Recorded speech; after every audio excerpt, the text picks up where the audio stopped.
makes him more popular. So when I say orthodox writing of Shakespeare, but this orthodox nature of Shakespeare is unorthodox for many other dramatists. Why? Because his elements of tragedies, supernatural elements, uses of various figures of speech, bringing in a proper introduction and then a tragic fall, these are the ones that make him more exclusive in nature, right? So these capacities make him more capacious in nature as a dramatist, right? And you see the Elizabethan era, okay, the era of Elizabeth has been enriched by his literature. Okay, so this area of 1564 to 1666 cannot be challenged.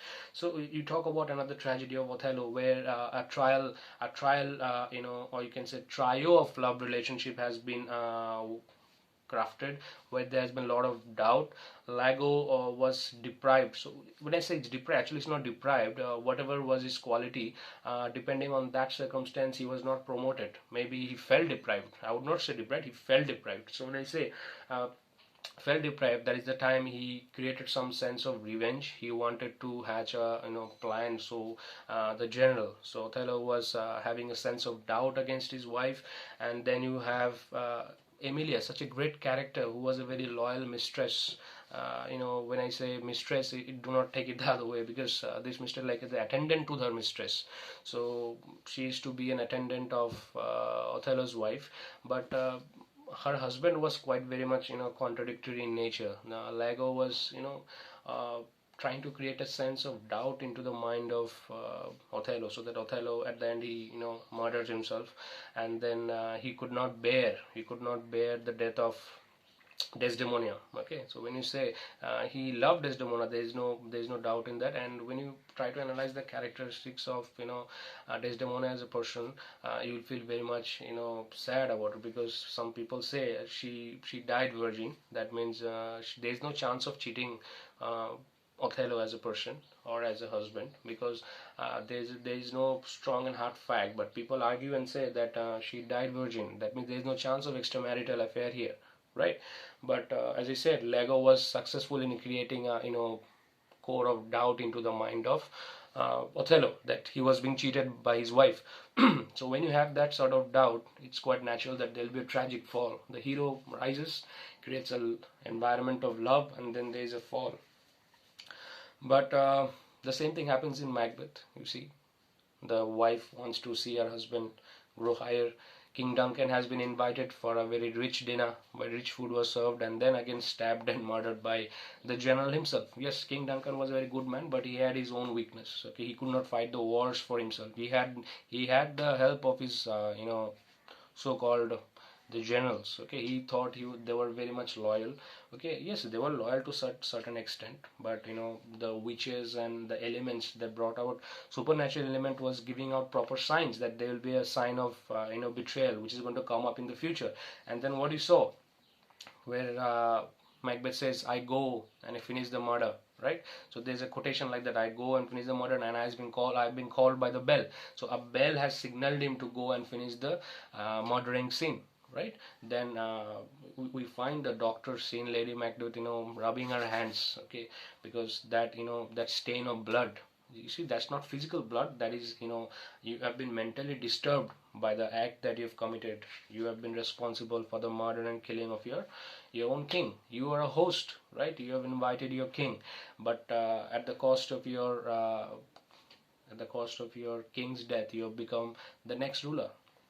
So it's not unnatural that you don't want yourself to go high, but not at the cost of the death of your own king. Because when you're becoming the general, you're bound by the oath that you're supposed to serve the king both in domestic and warlike activities and time, right? So this oath has been violated by Macbeth, and then he felt the consequences. How did he feel the consequences? He grew higher, and he soared in the air.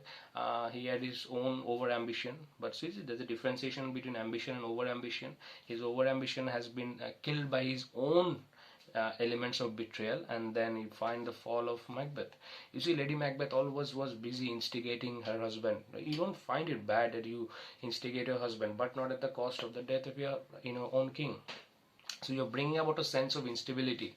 When you are becoming the king, that is a second phase. A death of one king, then another king sits in, right? But in the middle, there's a sense of instability. You are depriving their own, You're depriving the son of the king, right? Because they could also be the heir to the throne in the future. And then finally, you see the witches bring about prodigies. You find the soothsayings. These are the special elements in Shakespearean tragedy. Okay, I spoke about Antony Cleopatra as well. You see, Antony Cleopatra. You see, the love affair makes a king.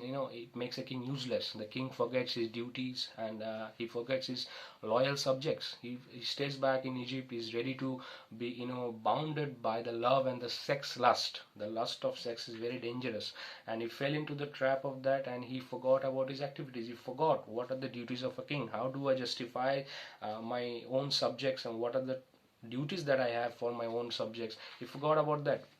He forgot his warlike activities that he's supposed to carry out from day to day, right? So when you're a king, you're bound by the oath to protect your own subject. You're supposed to fight the wars and enlarge your boundaries. That is the very much basic natural instinct of a particular king. You want to grow higher, but when you fall into the trap of a beautiful woman, okay, it's not bad to be in touch with a beautiful woman, but when you forget about your own activity and your job, then that time it becomes very, very dangerous. Then you have a tragic end.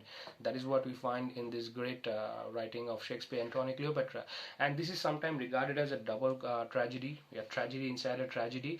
But the other tragedies are generally most multilinear in nature. You have plots inside the plots, you have instigations, foul play, supernatural element mixed with figures of speech, and there has been a sense of doubt.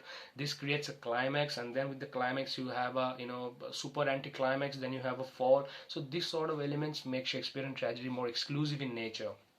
The art of crafting the information, plots are woven inside another plot. Okay, and the students find it very, very interesting. There are certain theories which has not been which have not been directly mentioned in the plays, but the students, when they write the answers for English literature or in the examinations, when they sit, they try to create their own features. Okay, they try to understand what happens after another. That is the speciality of Shakespearean tragedy. It makes you more fascinated. It makes you bite over to the theory. So when you're biting the theory, one theory comes after another theory. So that is consequential element. Okay, a simple story is being followed by another story. Okay, that is creating it more elaborate, and the readers, they find it very, very interesting. They deep into the the joy of English literature. It makes a person more makes a person more attracted towards English literature, and that is the quality of Shakespearean tragedy, to draw more audience and readers. Okay, although they are of such qualities that they're fit to be in textbooks, but sometimes people who do not even belong to the English literature background, they take out time to read them and justify them. And such a great dramatist, we say he was very much unique and very much exclusive because of his special element. So whenever these tragedies were dramatized into the stage, so even that time we try to understand, okay, what a great man he was, like what type of element was he able to craft so beautifully into these tragedies, and that makes it more unique and fascinating. So students, when they read them, they try to justify this writing. They never fall short of words. So when I say that you are trying to justify a tragedy, you're falling short of words. That means you do not have proper material to write. But Shakespearean tragedies had enough rich material and information to to feed into the copies and the answer script of the students. Okay, so that is the way Shakespearean tragedies, they ruled about the other tragedies. When you're ruling the other tragedies, you're creating your own benchmark and footprint for others to follow. So that's all. I think the students have found it interesting. Please do motivate us, like this video, and so that we can create more videos in the upcoming days, and we can enrich the era of English literature. Thank you.